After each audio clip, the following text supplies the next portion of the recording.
Welcome to Strictly From Nowhere, a podcast for tech founders by tech founders. Each episode explores the trials, tribulations, successes, and some comedy as we follow innovators and their journey from zero to another episode of Strictly From Nowhere. I'm psyched today to have these two gentlemen on the show. Today I brought with us Wes Henderson and James Gallagher, co-founders of TakeTatt. And I'm super excited to uncover your story, gentlemen. We've all known each other for quite some time. We've been through a whole bunch of different things together, specifically focused around software and, bringing you guys into a position to accelerate the business and readapt what you guys do to best service your customers and best service your future. And I'm thoroughly excited to have the both of you on the show. So first and foremost, thank you for joining. Yeah, happy to be here, Justin. Yeah, right on, man. Really excited, yeah. Cool. Well, Wes, I want to start with you. As usual, you'll do a better job of introducing yourself and where you come from and what makes you uniquely human. And, I'm interested in both your personal and your professional background and your hobbies and your general human experience and how you got here today. Yeah, Justin, I'm very driven to solve problems, I think. I started entrepreneurship when I was 18, 19 years old. The last check that I got from a company was before I was 20 years old. So somehow I've managed from that point forward to scrap enough ideas together to become an entrepreneur. It started off with freelancing at first, through college. I did websites for people. I did digital marketing for people. And eventually that segued into a deeper desire to do more entrepreneurship, actually create something kind of from the ground up. When you're a freelancer, I think a lot of it kind of feels like there's, a pressure, or you're just a single person. You don't have, you're not creating a lot. It's this one person that is, just kind of fulfilling the needs of people. So I had a deep desire to kind of create a larger, bigger brand and product. One thing sort of led to another. Out of freelancing, I basically became an entrepreneur, starting off with franchise-based business, because the learning curve, obviously, for entrepreneurship is a little bit steep. And I felt like a franchise where you're kind of buying into a product that's been proven already is a good kind of first step into the bigger, more risk based business. And, after starting that franchise, what I kind of learned was that there were a lot of those things that I would prefer to have in my wheelhouse. The problem with a franchise-based business is that you're kind of stuck to the criteria that the franchise sets upon you. So, quickly from there, I realized I would like to have control of X, Y, and Z. And that's where I kind of realized that I started pivoting out into a bigger business. And that really, the first thing out of that franchise that I started doing was a tattoo removal business. I had originally done digital marketing for a tattoo removal business. And what I really, really enjoyed the component of marketing for this. So basically it was, we have anti-Valentine's Day specials. It was against the grain, a tongue-in-cheek type of advertising. It was really enjoyable. So that franchise that I had, we had medical-based staff on board already. So the transition into tattoo removal was actually somewhat seamless. And, we started off small. We rented a device, we got people in, we did the marketing was effective, and we just kind of grew quickly from there.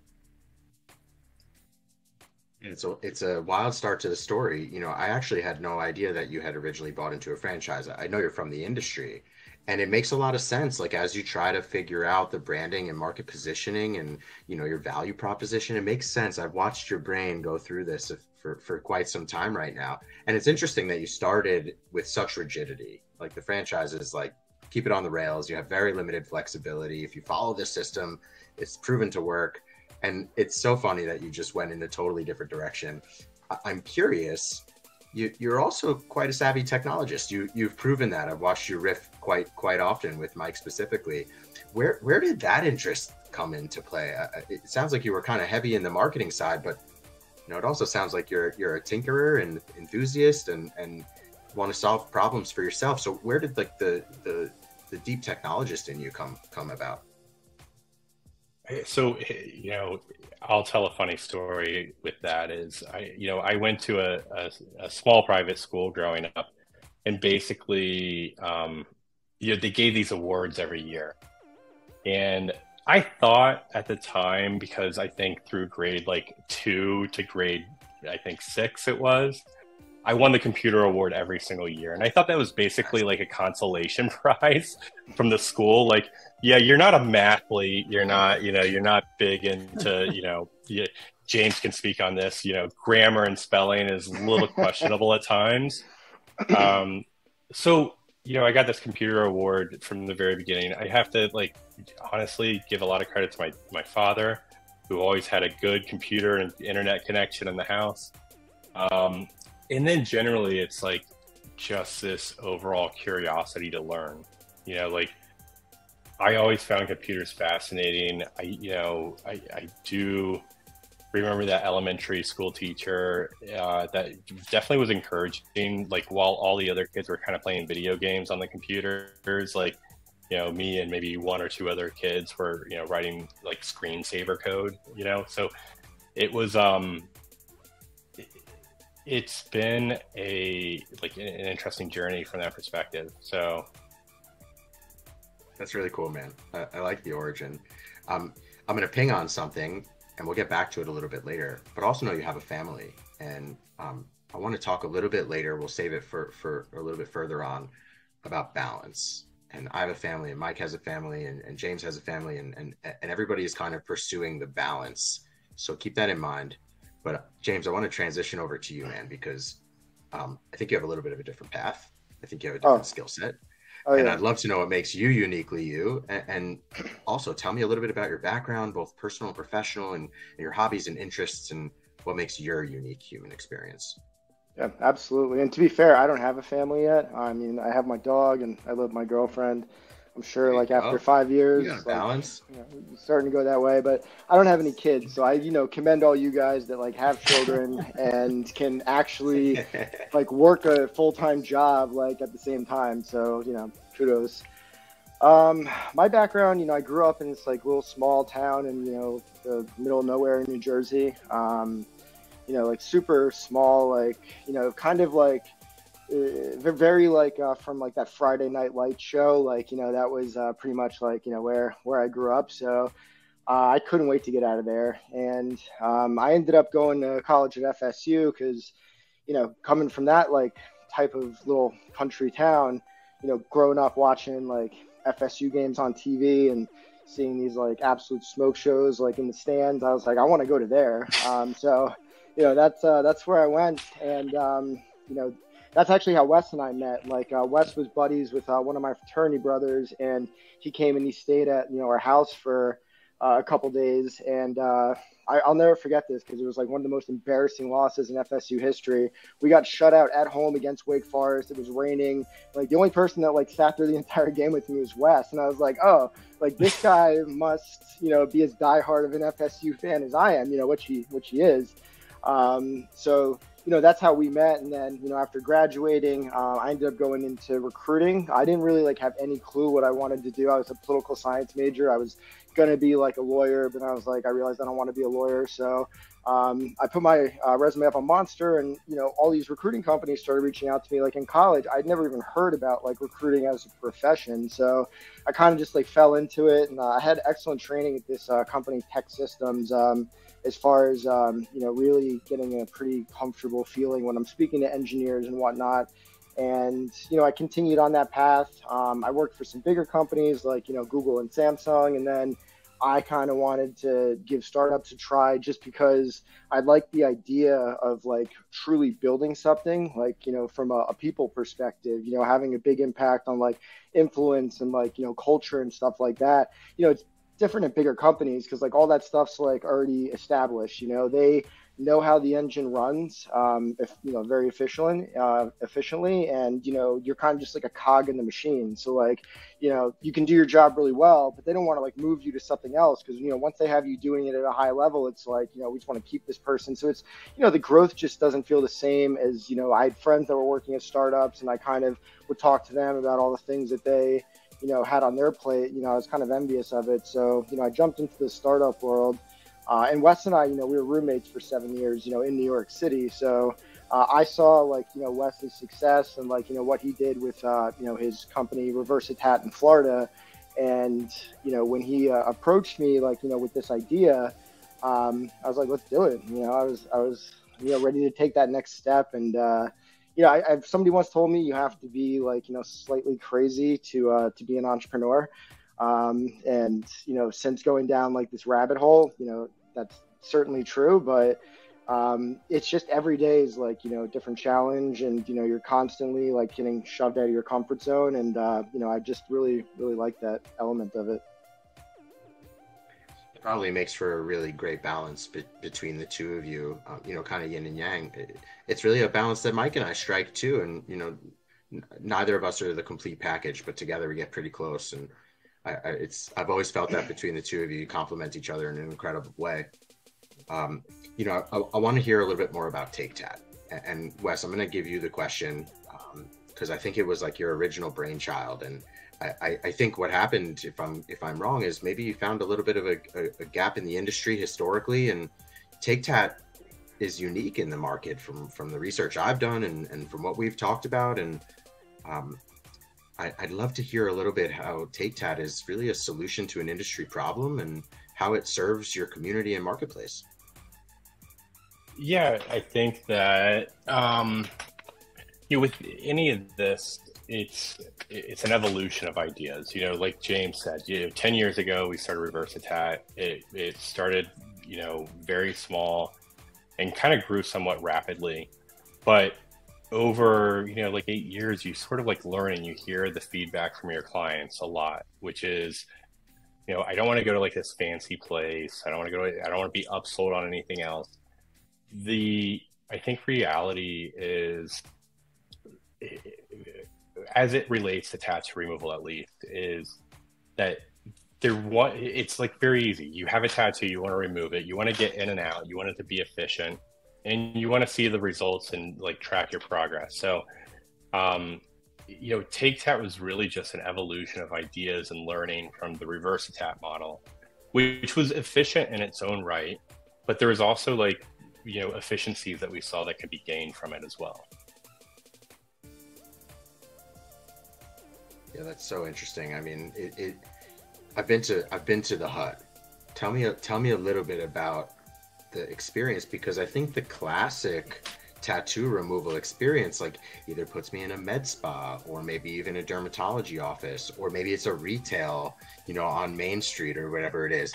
And like, to me, I was always most blown away by how your business and where your business is able to operate, which to me was like a unique differentiator in comparison to what else I've seen in the market. So tell me a little bit about the hut, quote unquote. Yeah, I mean, listen, the hut is, I'm gonna say it like this. It's a trailer that we're pulling behind a truck, but it's very nice. Like awesome. It's the experience, like when one of our nurse practitioners who I adore, she saw our ad on Indeed, and to be part of our team. She's like, her coworker said, are you towing this? Are you pulling this thing behind? Like, what's the deal? So you're gonna be like a truck driver / nurse practitioner? Like, you have a master's in medicine. Is this really the route you want to take with your medical degree? The reality is like the hut is the means to creating a more efficient, service. This isn't something we created out of thin air either. Like medical services have been provided in a mobile capacity for some time now. There's mobile mammogram units. We all know the mobile blood donation buses. I would like to think that our hut is so much cooler than those things. It's a very different experience when you walk in. There's a lot of tech right from the very beginning in terms of, how we communicate to the clients. the way that they check in, once they arrive.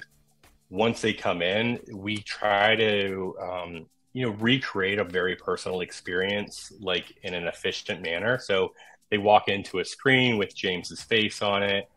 They see pricing, or they see our reviews, or if they're a current client of ours, they see, like, we have calls up to action, like leave us a review or refer a friend, scan this QR code to do something, right?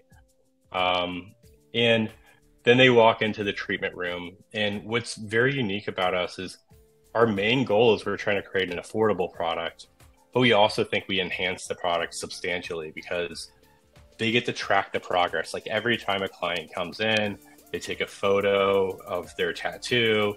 The very first photo and the most current photo shows up on a screen, so them and the nurse practitioner can discuss their progress. That it's going either really well, or it's going average, or maybe slower than average. And you can talk about the reasons why those cases might be.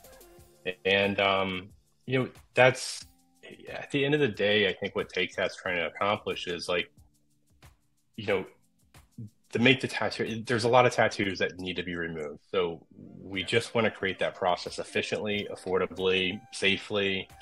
And we just want to make it kind of like a cool experience, an interesting experience too. Yeah, you guys definitely have adopted technology in an extreme way. And we're going to talk a little bit more about some of that technology, but it all has a little bit of an origin. And speaking of origin, I think, Mike and James, you guys have a really, really unique way of starting off together.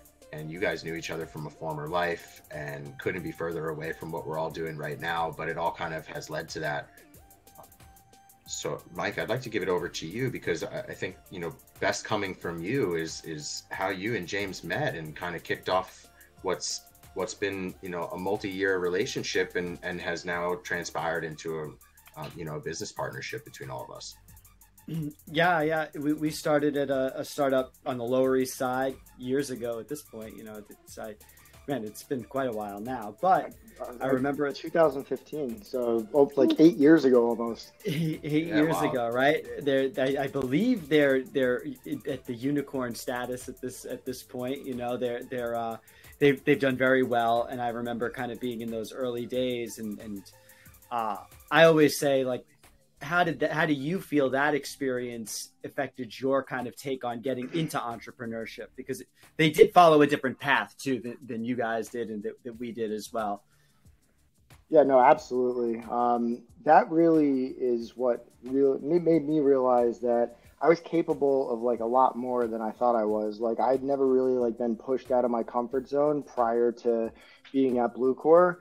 And, it's not like sink or swim, obviously, but, you were there before me. I came in as employee 40 or something, but I was the first recruiter the company hired. So there wasn't, like, a blueprint in place already for how to do things, and I had to create that blueprint, and I had to create that process. And it was the first time I'd done it because, obviously at, like, Google and Samsung, like, these processes are already in place. So I really just enjoyed that, being able to, like, have the freedom to kind of, like, craft something and, like, hone it just the way that I wanted to. Mike can attest to this. I'm very transparent. Like, I don't like to sugarcoat anything. Like, I just, like, say it how it is. So I felt like, working at a startup as unique as Bluecore, that really resonated well with, like, a lot of, like, the candidates that, I was recruiting and looking to hire.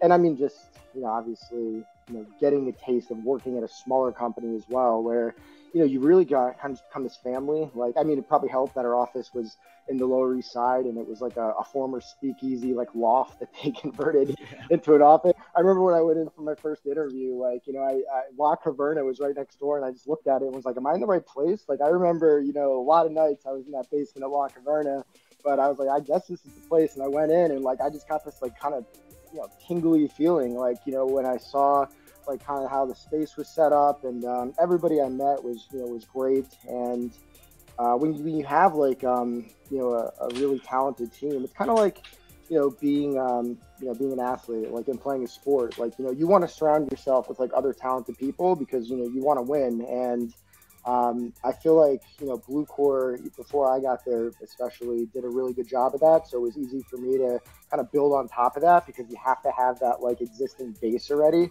because talented people want to work with talented people. So it definitely, at that point, I wasn't, I'm going to start my own company someday, but it definitely like led me, further down that path.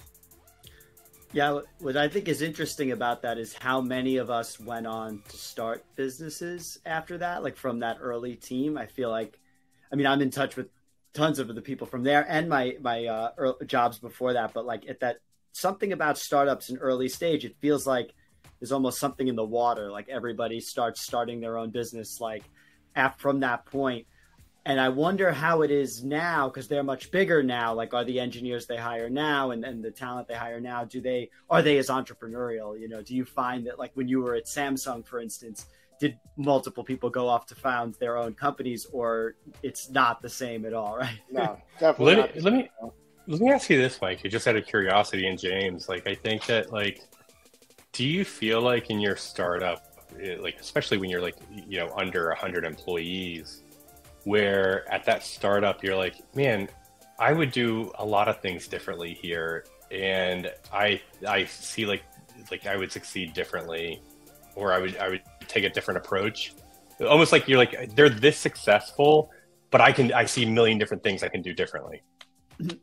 Yeah. So this is kind of an interesting, there's like a humbling part to this too, that I'll get to, is like, I remember seeing lots of things, even at agencies I was at. I was a lot of smaller agencies too, where I'd say, oh, I'd love to do this differently, that different, like eliminating time tracking is like a big one that we would always want to do. And as you get into the business though, and you start your own thing, there are a lot of moments where you're like, oh, I see why they did it that way. Like, yeah.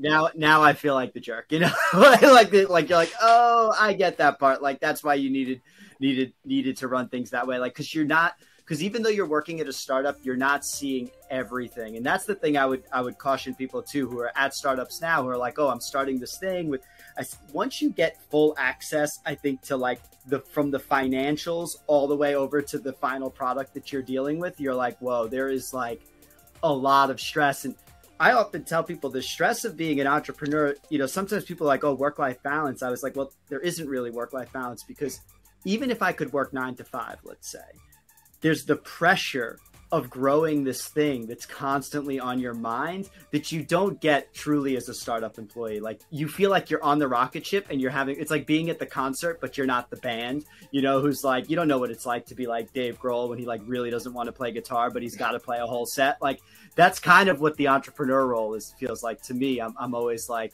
there are some days where I'm like, oh man, I'm really not in it today. And like, I get no sick days, like, or you just can't disconnect sometimes. So you have to find a way to find that like work-life balance that is, I guess, it's not that you block it out, but it's like work-life integration. I think that's the biggest difference though. There's the humbling moment of saying like, oh wow, this is why those companies that I wanted to do things so differently, maybe I was too revolutionary. I'm going to revert back to like what they, and then there are other things though that actually do work out where you're like, oh wow, like that, for us, we've been gradually like eliminating the whole time tracking concept. I always said that was a battle though. It took us like freaking forever to figure out how to work that and figure out the economics of it. But I realized why sometimes when you're an entrepreneur and you have 100 things on your mind, you're just not going to fight every battle. So you're like, I'm just going to do it the standard classic by the book way here. Or you won't fight another way to say this, you won't fight every battle 100%.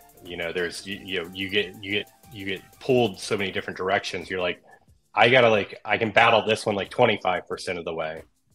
And then the other, like, I think the other popular misnomer, I think, is like with entrepreneurship is like, it's great not to have a boss. What I think you realize very quickly, and I realized very early on, is all your clients are your bosses. Absolutely. And there can be hundreds and thousands of them. And then the other thing when it comes to entrepreneurship is, to your point, Mike, when you don't have the complete picture, and, James sees this now, is you have a lot of clients that will come through and be like, guys, you are cleaning up. Like, you have like 50 people rotating through this thing. And like, you're making how much for how many seconds of your time? And it's like, without the complete picture, I mean, they don't really realize it's James and I, like, sweaty in a truck driving this thing, you know, like the glory of from the perspective of the client is very much overshot by the reality of, you know, the actual grind. I agree with that 100%. I think the website business is the best because sometimes people will say, you charge what for a website or how much? Or even when I was at bigger agencies, you'd be like, oh my God, this huge agency is charging, you know, $500,000 for a website or something crazy, like, you know, even more than that. But then you don't think about, like, the overhead is one thing to think about, right? What's the rent? What's the staff? All that. But then there's the downtime, especially in our business, that we start to learn. I go, oh, well, that's got to last. Like, because you don't just hire people for that job and then cut them all immediately. There's this kind of ebb and flow, and I think that's even with you guys too. You guys probably have a busy season and then kind of a lull season, and like the cash you harvest at certain times has to last you through that lull. And I think that's very different than where James and I went through, which is like a VC funded startup where you sort of have like a burn rate. And for me, we're in that bootstrap kind of phase where it's like, we have to make sure the money coming in covers us always. Like we can't be cash flow negative. Like or if we are, we can't stay there for very long. And it takes a very long time to ride a ship. Once you've like started to dip into that and you're like, oh my God, that you make the adjustments and you do the math and you're like, well, I'm going to be in pain for 6 months. Like, and you're like, and you kind of have to learn that path too. Yeah, absolutely. Well, just pivot some. Yeah. I was going to say, like, you don't see that, like, when, you know, you are an employee, even at like a small startup. You know, I'm so much more like sympathetic now to like the founders of Bluecore that I'm like, you know, kind of like more in their shoes. Like, I understand being on the other side of the fence now. I'm like, oh, okay. Like, that's why they were doing things like the way that they were doing it and whatnot. So it gives you definitely like appreciation for that. And, you know, the thing like Wes was alluding to, like, you know, the clients, like, they don't always see what's going on, you know, kind of behind the scenes. Like, you know, when we're out there in Ohio, you know, it's every day in a row for 2 weeks. And between, you know, seeing clients for 8 hours in a day and then, you know, sometimes, you know, driving 2+ hours to like the next location at night. I mean, you know, it's 10+ hour days and, you know, it's a grind. Like, I literally get home from like a trip and I just like sit in my room, like in the dark watching Netflix for a couple days because like I'm so like burnt out on like, you know, again, I don't have kids, so that's why I can do that. But I'm burnt out on like social interaction. And, you know, I have a different experience when I get home. Yeah, I used to play Super Dad when he gets home. But that would sound like it would be what my gig would be. Right? It'd be like, oh, you've been gone for 2 weeks. Are you on vacation? Here. Yeah. Enjoy. Oh man. Yeah. Right on. Well, you know, speaking of customers and like speaking of you know, the customers really like who we are accountable to as entrepreneurs, mission is also really important, and like being authentic. And you guys have a really unique perspective on a mission-driven business and a cause-backed organization. And you know, I know a little bit about what your endeavors are, but I think it probably is best coming from you, Wes. But I'd love to know a little bit about how TakeTatt services the greater community. You've had a very much a focus on affordability and a high quality experience, but there's also a real component to your organization, which is extreme pay it forward and a community service component. And mission driven is an individual's ethos. And I'm really interested in, you know, the way of life and the interactions and you know, how this impacted you as an individual to make this a part of the organization, because it's certainly unique in its mission and focus. Yeah, you know, TakeTatt, from the business perspective, is trying to create affordability, and in really the way that you create affordability, because, you know, the equipment's so expensive, to operate's expensive, to get the word out's expensive. You have to create a lot of efficiency, and that's where that's why we became this mobile business. What efficiency means is really, to boil it down, it's like you use the thing that is the most expensive thing as much as possible. So our laser is very expensive. We need it to be reliable. It's manufactured by a company called Focus Medical. And they've been a tremendous partner to us, primarily to support us when things go wrong. Lasers, I tell people lasers are like lamps. It's like you turn it on one day and it blows. There's no indication that it's going to go out that day, but it does, and these things happen. And Focus has been a tremendous partnership to us, to help us remain efficient and reliable to our client. To your point, though, it goes far beyond the clients. What is really important to all of us at TakeTatt is paying it forward and going back to just the efficiency of the laser and just using it as much as possible. We know that like our schedule is not 100% utilized. There's gaps, so we want to fill those gaps with helping people that, otherwise, that need the help, that need the assistance. And we have a couple outreach programs. The two primary ones is one for people that were incarcerated and they have offensive tattoos on their invisible areas, on their face or hands, or and then even in non-visible areas also. And the point of that is, we hear it time and time again. It's basically goes like, I was 16, 17, 18, and I did X, Y, Z. And I think if we put our shoes in our 16, 17, and 18-year-old selves, you can realize how easy it is to kind of like end up on the wrong side of things. So I'm very conscious of that. I have family members that have suffered with addiction. Addiction's a big proponent to, people that have been incarcerated a lot of the time. I think we can all understand that, we believe in redemption, and I don't think that anybody that made a mistake at a young age should have to like suffer the consequence of that. Unfortunately, tattoos are permanent otherwise. So I think that's where we can serve that population, that community very well. And it, we see it all the time. And these people that come in and their tattoos are getting close to being gone, very offensive things written on people's faces, like just bad mistakes that people made, right? And they're removing these things, and they will definitely get a better job. It's a lot easier to get a job, no matter where you're working these days with, an offensive tattoo, especially a racist tattoo or a gang-related tattoo that's on your, face or an invisible area. The other program that, our outreach program is for victims of human trafficking. It's a really bad problem. I think anybody that flies right now hears the announcements that coming over the, over the loudspeakers in the airport. So this is a really, traumatic experience. And what I've learned, and we've had discussions with people at the FBI, in human trafficking. And human trafficking is a lot different than I think I realized it to be initially. So it's a slippery slope, and again, addiction's a big component of it. You might start off with somebody that's addicted to something that, they have to work for, to fulfill this, their addiction basically. So again, it goes back to we have the means and the resources to help the people. And I think it's definitely the right thing to do and to pay it forward. And it really does mean a lot to all of us that TakeTatt.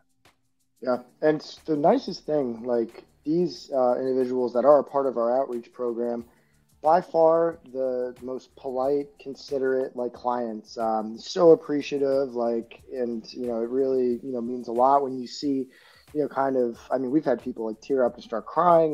It really makes you feel good, that you're, doing something that is going to help this person hopefully, be able to put something behind them or, achieve a better quality of life. Yeah, in terms of human experience, it's that's really kind of, you're talking about almost the apex of that, where you feel like you can, help someone to that degree. And I'm sure that, I'm sure they're not shy about how it impacts them. And I'm sure that you have a locker of stories and most are probably in the order of success for those individuals. Like, it truly leads them to better enablement. Even if they're going through maybe a legal battle, it helps them to be taken more seriously. It helps them to not relive their past. It truly helps them to get back to a neutral place, to have a really unique, fresh start. And I'm sure that some of the stories that you have are like truly triggering and like truly emotional, and like, it's amazing to see, and I'm sure you see it firsthand regularly, like the impact of what entrepreneurship can do, the impact of starting a business and running free, maybe from a franchise or maybe from, a venture-backed startup. Like, you are limited in your ability to drive impact when it's not 100% your own. And I love that you've put mission first. I mean, you know where we stand on that whole topic, but I'm sure you have all sorts of stories. It's wild. I want to position a little bit back into kind of the origin of our partnership, which is really in the theme that we've been talking about, which is to create the most efficient, the most technology forward company that we can to provide the best experience possible to our customers, create customers for life, folks that will refer you, folks that, regardless of where you're located, are willing to involve themselves in your service and your business. And, some time ago, I think it clicked in James' head to maybe reach out to Mike and start thinking about some solutions to some problems that were going on in the business. So, Mike, I turn it over to you. And I think from the angle that I'd really like to explore, with you and James, is there was a big gap. There's a big gap in TakeTatt as far as its software and the ability to provide a critical point of value to customers. And I just would love to hear you two kind of riff on this moment of creating a proprietary solution custom for the TakeTatt ecosystem. Yeah, absolutely. I mean, I reached out to Mike, maybe, something wasn't working out and all the other components were ready to go. But, it was, kind of even going back further than that, like, with COVID and everything, I literally resigned from my job, where I was running like a recruiting team at another, pre-unicorn IPO Transfix. And I quit my job to start TakeTatt. And then like 3 weeks later, COVID happened. And I was like, oh, crap. Like, I have like no health benefits now. I was like paying for like Cobra. There was definitely like a sense of urgency, and there's nothing we could do. I mean, like the Hut, this company BizBox that builds these, these kind of trailers, they were shut down from manufacturing, and there was just really nothing we could do. So once we got to the point where, we had everything else in place, I mean, we had all of our, nurse practitioners or tattoo removal technicians, as we refer to them. They're all trained. We've got the marketing down pat because, Wes, with his background prior to TakeTatt, having that web design background and having that SEO and marketing background. So, we had, clients ready to go. We had a schedule, and the only thing we didn't have was the software that, we thought, that we would have for the start. So Wes and I kind of just had one of those moments where we're like, F it, let's just launch. We'll have to do all these processes manually, and, that's going to be a pain in the ass, but we got to get going. So we did. And it's funny because the longer you do something manually that, is supposed to be automated, the more you get accustomed to it, the quicker you get at doing it. And then it kind of becomes a part of the routine. But, with how quickly we were scaling, and, the amount of clients that we were picking up at a, relatively, rapid pace, everything else just became a lot, and we needed to have that software. So having worked with Mike, knowing what he can do, and knowing that he had recently started your guys' company. I guess you guys had that for a while, but it was kind of my first time hearing about it. So I reached out to him, and the rest is history. I mean, I remember the first time I used the software, after literally a year of doing all these things manually. I literally called Mike driving down I-75 towards Cincinnati, and I'm like, Mike, this software is amazing. I'm so happy right now. And it was just pure joy. So yeah, I mean, that's kind of how that all came about. Yeah, I think that what's cool about your story too is we work with a lot of startups that are trying to build I want to say like SaaS model type things. And they have this different trajectory with software where they're continuously investing in it and iterating over it and constantly improving features, learning new things from their market. And you guys are there too, but you guys had already done a ton of work up front to understanding exactly what you needed the software to do. And we come across businesses now that sort of approach this decision. I talk about like the build versus buy type of thing. And what I think we're seeing is more and more people end up in this situation where they're like, well, I was all set to buy an off the shelf solution, except it's crazy expensive. And like, it's going to cost me this much per month. Or it doesn't do it has a bunch of features, which justifies the cost for some subset, but none of those features are things I'm going to use and things like that. And so we come across this, and I guess the historical thought was always you should buy versus build at all costs. But now I say with the amount of services and the way that we built your software is it runs off of serverless pretty much everything. We have a serverless database, we have serverless hosting. It scales automatically. It can, if you guys saw like crazy spikes, it would scale to millions of users. We know this already.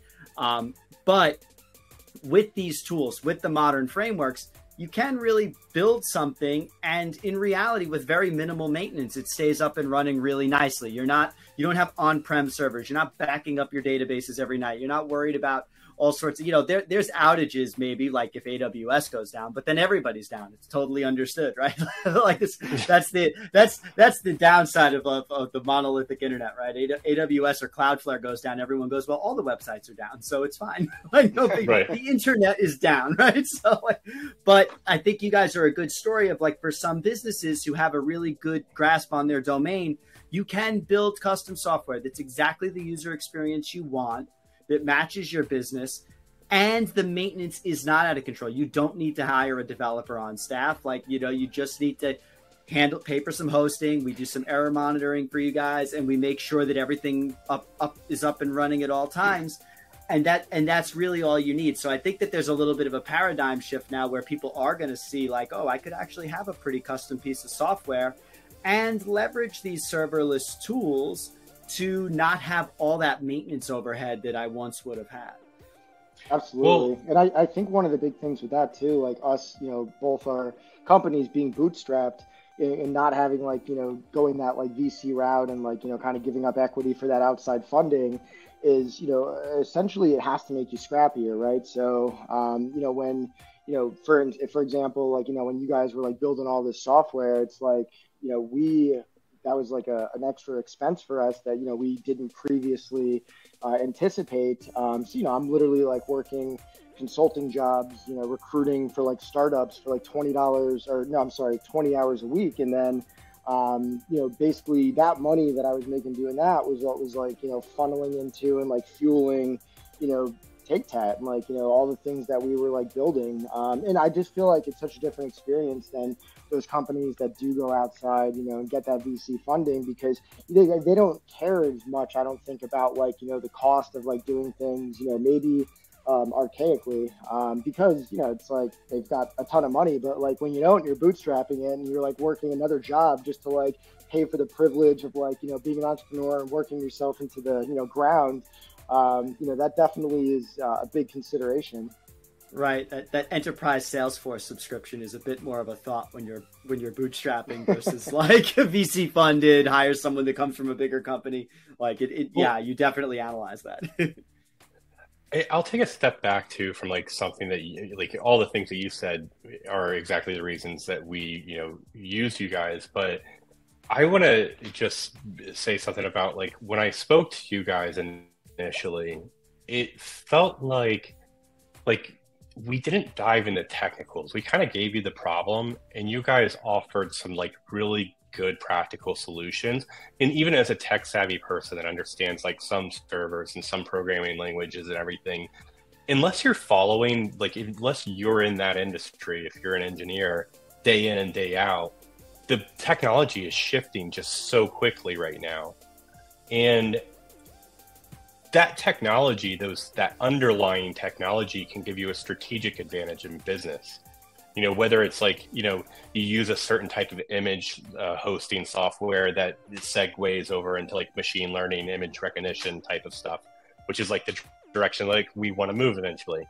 So like when we had those conversations with you guys, you very well like said, okay, look, these types of this stack of technology I think is going to be good for you now, but it's forward looking, or we can invest a little more in this, and or if you spend a little less here and we'll make it up down the road here because that's an easy shift.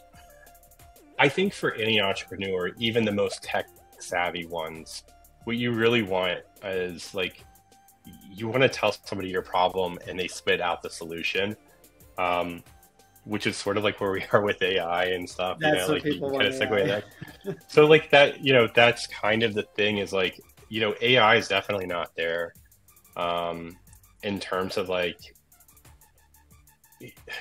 there's a lot of minutia and like fine detail that you have to read in between the lines. And unless you can spell that out and you can prompt something, to the 10th degree, you're not going to get it. What you really need to do is talk to somebody that knows the entire landscape, and then ultimately, rely on their solution. And and that solution sometimes I think is a miss and hit for some companies, but I would say honestly that's your guys' strong suit, and I mean we really appreciated it, like right from the get-go. So yeah, I think that's a key piece to that AI conversation is like, is that going to replace kind of what we did? And I always say it can't, because natural language is so variable. Like you guys came to us with a problem. We even had to like go and we walked through the hut and kind of went through the process and like we're able to see how things work. That sense of like what was going to work in terms of user experience, like unless you know how to detail that out perfectly, that can be frustrating. Like, like we work with AI a lot to help us try and improve our coding process. And like one of the kind of ways that I've noticed is that natural language is a very poor programming language because it's not precise enough. So we kind of use these one of our mentors works with a language that they developed called pseudo-lang, which is like a programming language for AI so that it can give you precise outputs. Because if I type the same thing into OpenAI 3 times in a row, I get 3 different answers back. And like that can be frustrating if you don't know the code it's giving you back. It can be, it's even more problematic because you're not sure if it's 100%. So you'll always need this like solutions piece to the problem that can be forward thinking. We're always incorporating it into our process, but part of our process is not like eliminating that problem solving engineering component. It just makes the actual authoring of code faster for people who understand it. Yeah. I want to stay down this pathway of how business is innovating. And, I'm mostly really interested. You guys are balancing a lot of different initiatives, lots of different buckets to keep full at all times. The operation is one side. You're in the Internet of Things market substantially. You now have a piece of software that you could potentially innovate in. You have a community that you're focused on in increasing and improving. I want to hear a little bit about like, what are the goals? Like, what's the short-term plan about how innovation is going to lift TakeTatt to its next milestone?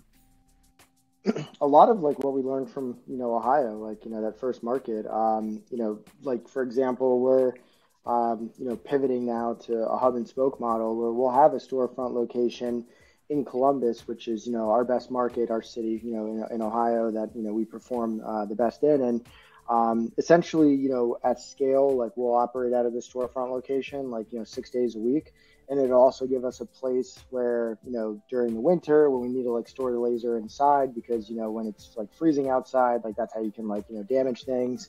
Having like actual physical mailing address. I mean, Wes and I used to call like this Hampton Inn in Toledo, like HQ 2, because like we just like spent so much time there. So like having an actual physical like address, place we could like ship things to, and still being able to then use the hut, because we're only still going to have that one laser to still go to all those other locations, kind of just spider web across the state.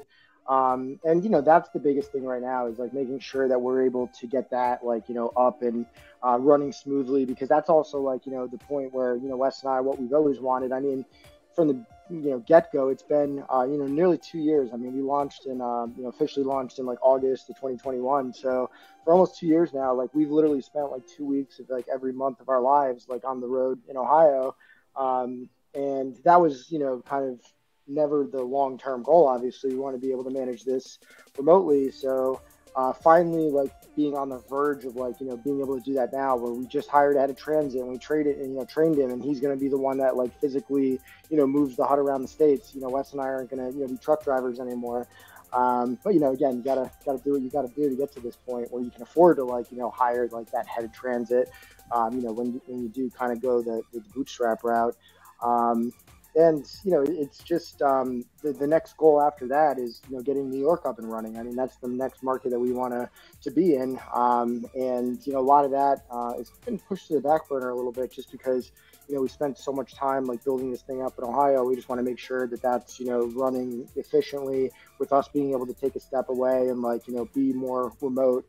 But next goal is New York. Having a location in Manhattan, having a location in Long Island. So we're really excited about like when we do get to that point where we take that next step and have that second market. Yeah, right on.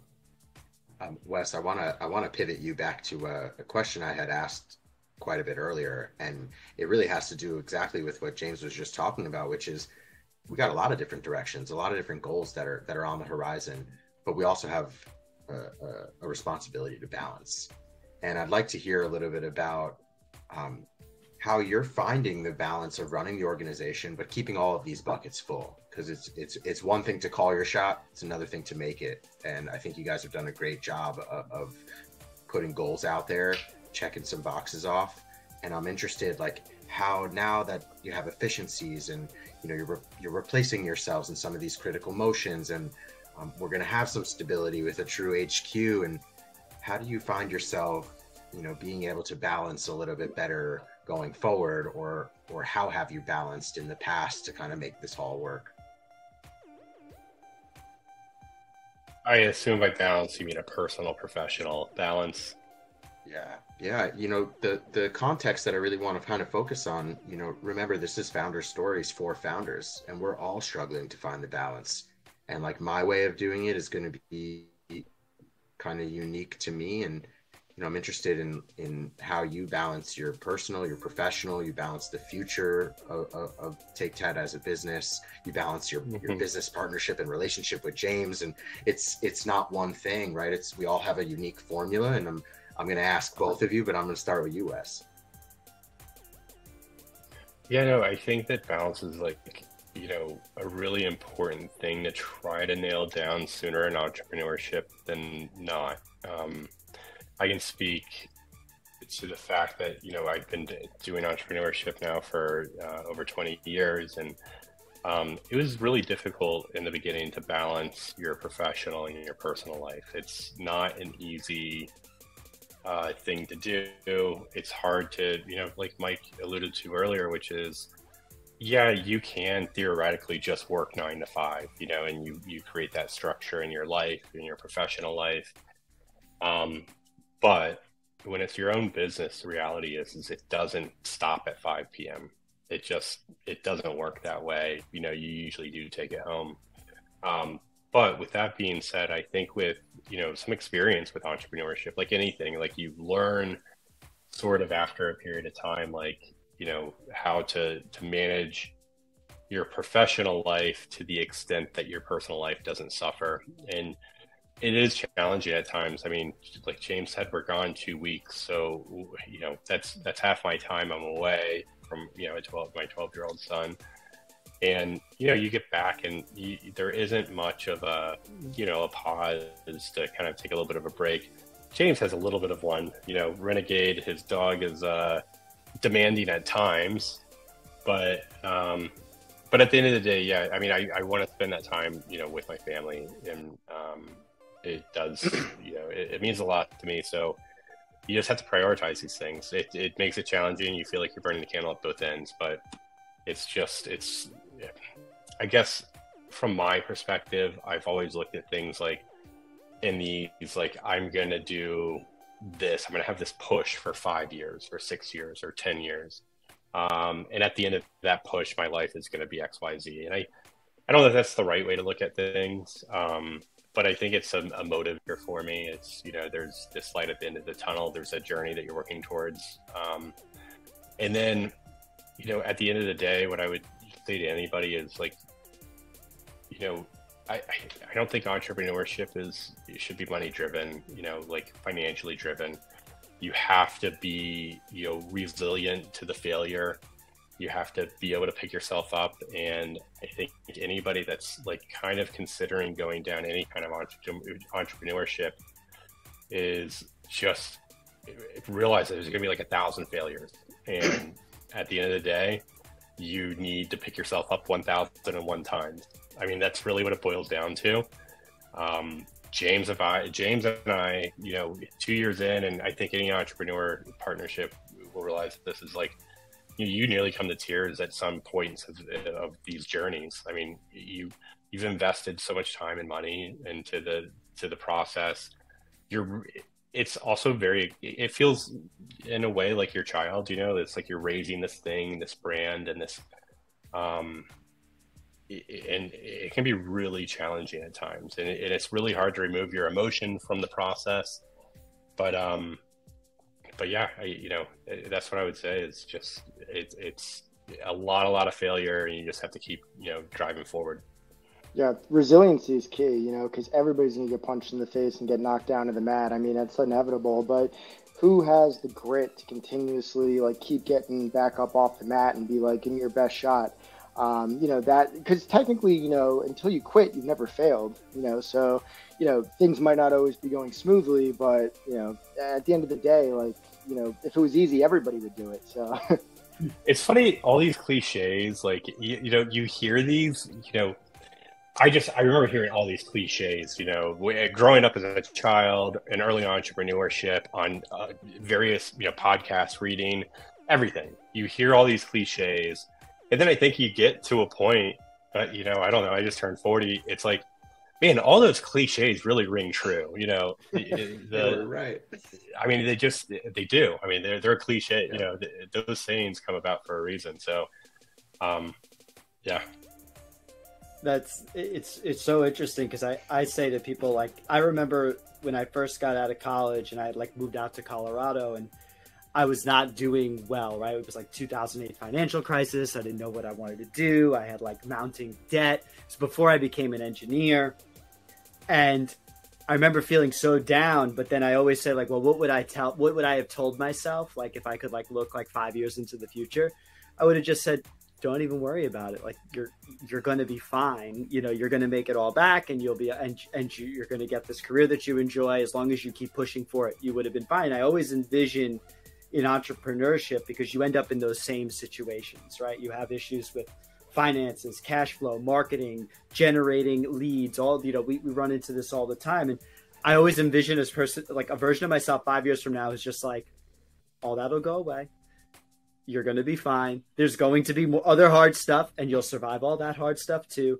And I think, there's like this other cliche, which is that 90% of businesses fail or something like that. And I kind of challenge that a little bit in both of our cases, because I say when you do a service business, it's a little different. Like, I don't know, I'm never going to be a unicorn, but there's always somebody buying software. There's always someone who needs a tattoo removed and you have a laser. There's always someone who needs a piece of software built and I have a keyboard and a computer, right? Like, so while I may not become a multi-billion-dollar unicorn as a first business or as a startup business, you do live with the idea that your business is not failing at the same rate as like some moonshot crypto AI. Like, we don't even know if the world needs this thing, but we're just going to raise $1 million and try. Very, very different style, I think, than this, where it's like, well, I know people are buying my product from somebody somewhere. And if I fail at this, it's really because I mismanaged it. It's not because I didn't figure out, it's not because there was no market for it.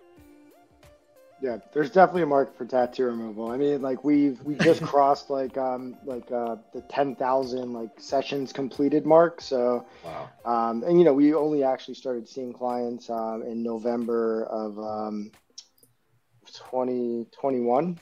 So, you know, I mean, we spent the first 3 months like training all of the technicians because you can't just like all of a sudden just tell somebody, hey, go use this laser on this person's skin. I mean, there was a lot of like excessive training that went on, you know, to get to that point. You know, a lot of practicing on like temporary tattoos and, you know, all that, you know, jazz. So, yeah. I'm really interested to kind of stay down this vein because I really want to know what TakeTatt wants to be known for ultimately. And I don't think my question is specific to the business. I'm going to ask both James and Wes what you guys want to become or want to achieve individually and ultimately. But James, why don't you take the question? What does TakeTatt want to be known for ultimately? Like the box that you will check knowing that you have achieved your grandiose goal for this business, what would that look like?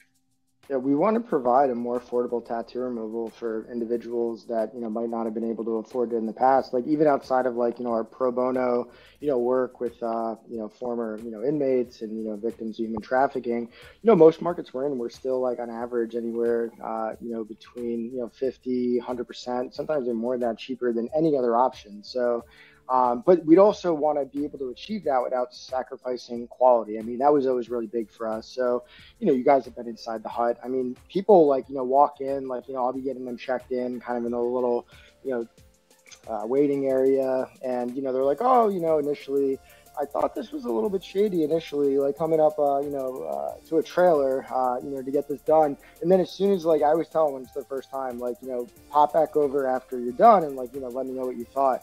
And they're always like, their mind is blown. They're like, this is literally nicer than, you know, the med spa or like doctor's office that I was in.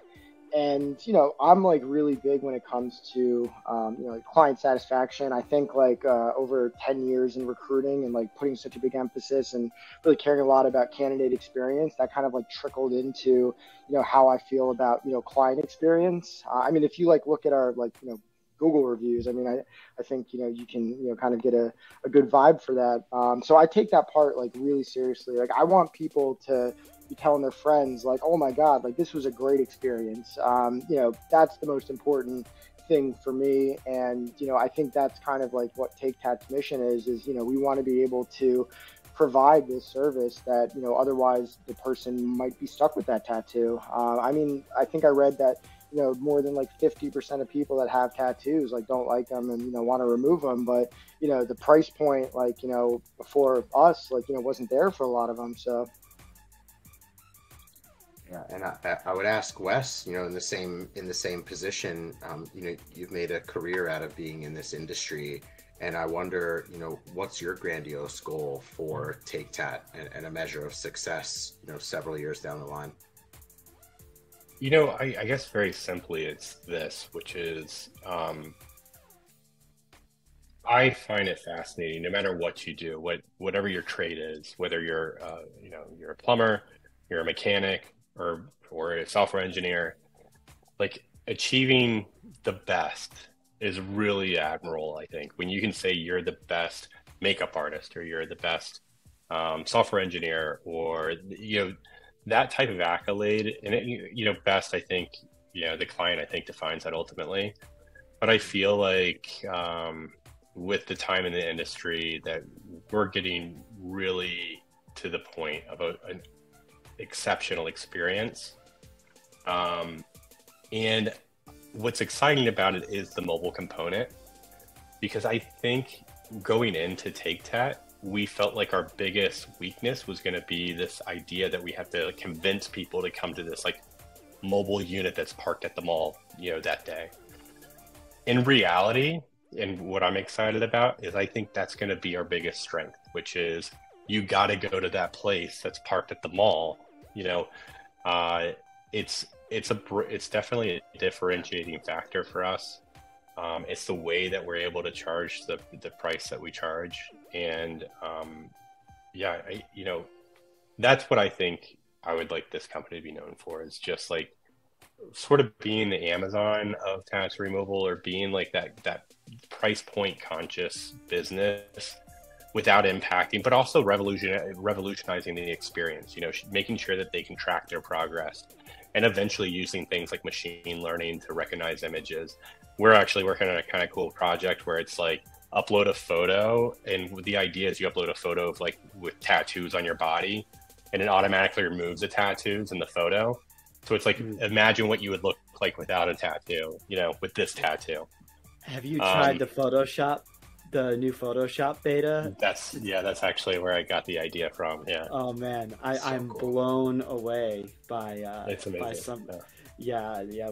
We had like people give us banners all the time, and like they're cropped wrong. Like the model's arm will be like this, and they're like, well, I need to put the text or whatever, and it like completes the hand perfectly, and I was just like, wow.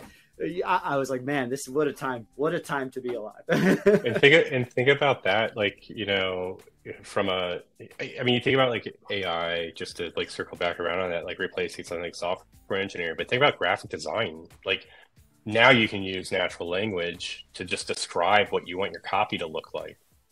Yep. And it's going to create like, probably not something that's 100%, but it's going to create you're going to be able to output a lot of content at maybe 80%.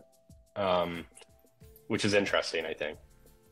That's one of the most frustrating parts of design, I think, in my experience, is knowing what I want to create, but being unable to manipulate the tool in such a way to create it. Not so much that I didn't have the creativity for it. And AI kind of enables that now, where it's like, oh, well, I don't have to spend hours and hours of my time learning Illustrator just to get the thing out of my head onto the screen. And I think that's really where we're going to end in like a really crazy explosion of creativity. Because I was, you know, creativity doesn't stop, right? There's never a point in time where you're like, well, there's enough music, there's enough photos, there's enough software. Like now we're just going to have more and more creativity. It just unlocks it for more people. I feel like that's a whole nother podcast in and of itself. So yeah. We'll have a version 2. Well, listen, fellas, we're rounding third base here. We're heading home, and I just told you guys, I really want to know individually. We're looking past TakeTatt right now, and you know, I'll tell you what Mike's grandiose goal is. Mike wants to put software in space. And my grandiose goal is like, couldn't have anything to do with what we're doing right now, which is to open a facility in the future for inner city or challenged children and use the outdoors to help them socialize and reintegrate and do fun stuff. So I'm interested individually, real quick. James, we'll start with you. What's your ultimate grandiose goal? Like at the end of your run, what do you want to have accomplished? And maybe TakeTatt is just a tiny piece of that. Yeah, I mean, I definitely just want to make an impact on people's lives, and you know, the feeling that you get when you help somebody, you know, accomplish something that they didn't think was, you know, kind of achievable. You know, it just really makes you feel good, and that's the most rewarding part of it. So I definitely want to like continue down that path. I mean, obviously, like I say this all the time. You guys have probably heard me say it. Like, my goal is to move to Belize. I like to literally like want to live in the jungles of Belize. So that's like, you know, hopefully, you know, years down the road, like whenever TakeTatt, you know, knock on wood, hopefully has like, you know, some sort of an exit. You know, that's where I want to go, and like just, you know, to be able to like, you know, really integrate myself and like make an impact, like, you know, in the community too. So I mean, I just feel like all the time that I've spent there, you know, there's not the same like levels of like, you know, opportunities that, you know, there would be for say somebody like, you know, growing up in the United States. So I really want to be able to create, you know, something in the community, you know, whether it be Belize, which is definitely where I want to be, but, you know, maybe some other like, you know, Central American country, and, you know, really, you know, be able to make an impact at the end of the day. Like, you know, when I'm, you know, kind of like, you know, on my, you know, last breath, like I want to be like, did I live like a kind life? Did I put like, you know, other people's like, you know, kind of feelings like, you know, at least on the same level as my own, because everybody's like inherently selfish in some ways. But I mean, that's kind of, you know, where, you know, I want to get to. Yeah, I really like that one. And Wes, I'm going to ask you the same question. You know, looking past TakeTatt at the end of the run, what do you want to be known for, and what's your grandiose goal? I mean, look, I think it's fair to say that I will probably not be able to shake entrepreneurship until the day I die. Just the way that I want to experience might be a little different. In my perfect picture, I'd be floating around on a sailboat. Luckily, because of Elon Musk, there's broadband internet on boats at a reasonable price. So I can literally be floating through the French Polynesia, like while doing some freelance work or something. Yes. But, you know, at the end of the day, I feel like beyond entrepreneurship, I'm a space nerd. I like exploring things.